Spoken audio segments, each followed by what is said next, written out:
24 वर्ष राधा राधा नाम और गिरिराज जी की परिक्रमा, तब दृष्टि साफ हुई और देख पाए कि हमारे गुरुदेव क्या है। समझ रहे ना?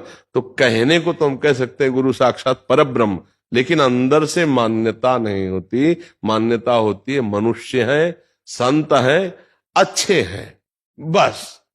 परब्रह्म है ये केवल बातों में होता, मान्यता में नहीं होता, सच्ची बात। और जिसकी मान्यता में हो गया, अब उसको और कुछ जानना और पाना बाकी नहीं रहता।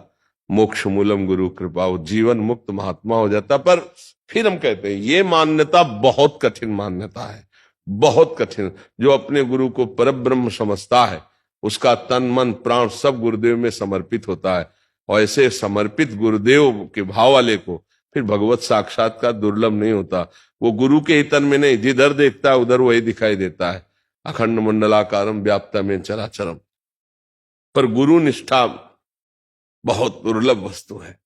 अमीर खुसरो जी गुरुनिष्ठ महापुरुष थे। तो वो हीरो का जवाहर का व्यापार करते थे, बहुत बड़े व्यापारी थे। तो एक दिन उनकी गुरु निष्ठा देखिए। एक गरीब आदमी की बेटी का ब्याह का जो सांझ सौंज रुपया पैसा वो था नहीं। तो सुना कि बाबा सिद्ध फकीर आए हुए हैं, तो उनके चरणों में गए, प्रणाम किया। बाबा बेटी का ब्याह, कुछ व्यवस्था होता है, लोगों की भावनाएं होती हैं कि दो प्रकार से, या तो अपनी सिद्धि के चमत्कार से कुछ ऐसा कर दें, या उनके पास भगत आते हैं चार से दिला दें, कोई ना कोई ऐसी भावना। तो उनका परसों आना ऐसे टाल दिया। फिर परसों आना, फिर वो आए, बोले बाबा कई बार परसों परसों कह चुके, बेटी का ब्याह नजदीक आ रहा है। बेटी का ब्याह तो पास तो कुछ था नहीं, तो मेरी पादुका ले जा, लकड़ी की पादुका। अब सिद्ध संत है, उनकी भावना थी पक्की, पर उनका पादुका से क्या होना, मुझे तो रुपया चाहिए था। पर संत ने कहा है तो पादुका भाव तो था ही, सर पे रख ली और जा रहे थे। तो जैसे अपने को इत्र की खुशबू आती है, ऐसे अमीर खुसरो जी को खुशबू आई, मेरे आका की, मेरे गुरुदेव की कोई वस्तु है आसपास, मेरे गुरुदेव की कोई वस्तु है आसपास। और बावरे से एकदम हर व्यक्ति की तरफ देखने लगे। तो खुला पादुका सर पे रख, नजदीक गए। आप कहां से आ रहे हो? बोले संत के पास से आए। गुरुदेव के पास से? ये पादुका गुरुदेव की? हाँ हाँ। तुमको कैसे पादुका मिली? पूरी घटना बताई। बोले मुझे देवगे गुरुदेव की पादुका? बोले सही पूछो तो हमको इन पादुका से कुछ मतलब नहीं, हमें बेटी का ब्याह करना है। बोले 13 ऊंटों में रत्न और जवाहरात लदा हुआ है, आप इसको ले जाओ, पादुका मुझे दे दो। पादुका ली और नाचते हुए गए। बोले गुरुदेव पादुका ले आया। बोले कितने में? बोले 13 ऊंट। बोले सस्ता सस्ता सौदा किया, चलो ठीक है आओ रख दो पादुका। ये है गुरु भक्ति। गुरु की पादुका की गंध आई, मेरे गुरुदेव की वस्तु है कोई। भला सोचो कितनी निष्ठा। लकड़ी की पादुका गुरुदेव की आपस करने के लिए 13 ऊंटों में लदा हुआ रत्न हीरा नहीं। तो ऐसे मानते हैं गुरु को साक्षात परब्रह्म। हुक्म पे प्राण त्यागने की, हुक्म पे सर्वस्व ने, तो फिर गुरु साक्षात परब्रह्म। अभी बात कर ला अले समर्थ गुरु श्री रामदास जी के, स्वामी रामदास जी के पास शिवाजी गए। शिवाजी के गुरुदेव हैं। तो उनका भगवान मुझे स्वीकार करो, मैं शिष्य बनना चाहता हूं। बहुत पेट में दर्द हो रहा है, तुमसे बताया नहीं, दीक्षा की बात तो बाद में करना, बहुत पेट में दर्द हो रहा है। तो अभी राज वैद्य बुलवाते हैं? शिवाजी ने कहा अरे राज वैद्य से नहीं, हमें कई बार ऐसा दर्द जब उठा है तो हमने सिंगनी का दूध पिया है तो खत्म।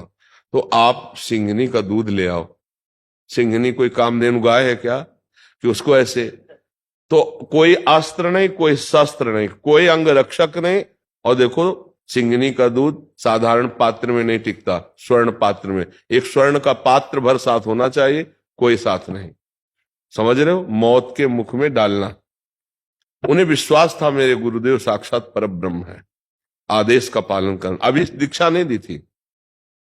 जंगल में ढूंढा तो देखा छोटे छोटे शावक जो है खेल रहे हैं, तो समझ दूध देने वाली सिंगनी है, क्योंकि जो मां बन चुकी वही तो दूध देगी। सिंहनी ने जे ही देखा किसी पुरुष को, मारी दहाड़, कदम पीछे ने उनका, गुरुदेव की औषधि के लिए दुग्ध लेने आया हूं, आप चाहो तो मुझे खा सकते हो और आप चाहो कृपा करके। अब कोई गाय थोड़ी कि सीधी सादी ऐसे बैठ जाएगी। जे ही छलांग मारी तो बीच में समर्थ गुरु स्वामी रामदास जी सिंहनी को ऐसे अपने तपोबल से शांत किया और बोले बेटा पेट ठीक हो गया। मतलब प्राण समर्पित। और कहा दीक्षा दे दो, बोले किसी दिन। एक दिन राज दरबार में गए, झोली लेकर, कहा भिक्षाम दे। अब गुरुदेव आए हैं तो गुरुदेव को भिक्षा। नीचे उतरे, पूरा राजपाट सब वैभव कागज में लिख के और अपने सहित दस्तखत करके डाल दिया कि प्रभु ये सब आपकी वस्तु है, मैं भिक्षा क्या दूं। तो बोले ठीक है, आज से राजा मैं, और धर्म पूर्वक सेवक बनकर प्रजा की सेवा कर, अब दीक्षा दे दूंगा। क्योंकि धन समर्पित, प्राण तन समर्पित, अब दीक्षा का अधिकारी। उन्होंने माना गुरु साक्षात परब्रह्म। सिंहनी के सामने प्राण देने के लिए चले गए, हिचके नहीं, संपूर्ण राजपाट लिख करके झोली में डाल। तो तन मन प्राण समर्पित भाव तभी होंगे जब परब्रह्म भाव होगा। मनुष्य भाव में या संत भाव में थोड़ी श्रद्धा हो सकती है, लेकिन ये बात नहीं आएगी कि तन मन प्राण समर्पित। और अगर गुरु में साक्षात परब्रह्म भाव आ जाए तो फिर और कौन से भगवान के दर्शन करने हैं। ध्यान मूलम गुरु मूर्ति, पूजा मूलम गुरु पदम, मंत्र मूलम गुरु वाक्यम, मोक्ष मूलम गुरु कृपा। और गुरु में ही नहीं, सबके हृदय में भगवान बैठे हुए हैं। समझ पा रहे हैं आप? जी गुरुदेव, जैसे श्री जी की कृपा से आपके चरणों के प्रति अंदर से कहो मत, नहीं तो जंग लग जाएगी। कहना नहीं, नहीं हवा है उड़ा देगी। बिल्कुल जहां भाव हो उसे गुप्त रखो। माया का चश्मा बहुत विचित्र है, फौरन चश्मा बदल देगी।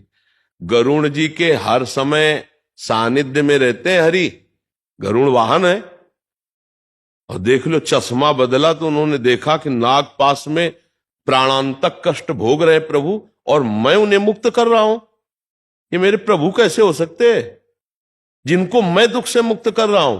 अब बस माया ऐसी चढ़ी कि बहुत परेशान, बार बार समझावे, समझ में ये कैसे भगवान हो सकते हैं।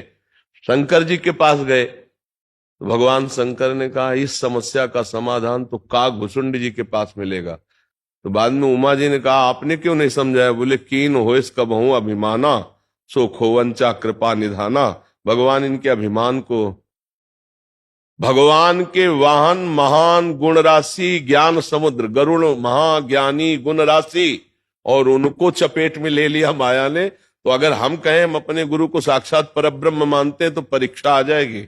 इसलिए चुप, अपने भाव को गुप्त रखो। और बस ये है, जैसे कोई कहे आप गुरु को भगवान मानते हैं तो चेष्टा करते हैं, हम कोशिश करते हैं कि कृपा हो जाए हम भगवान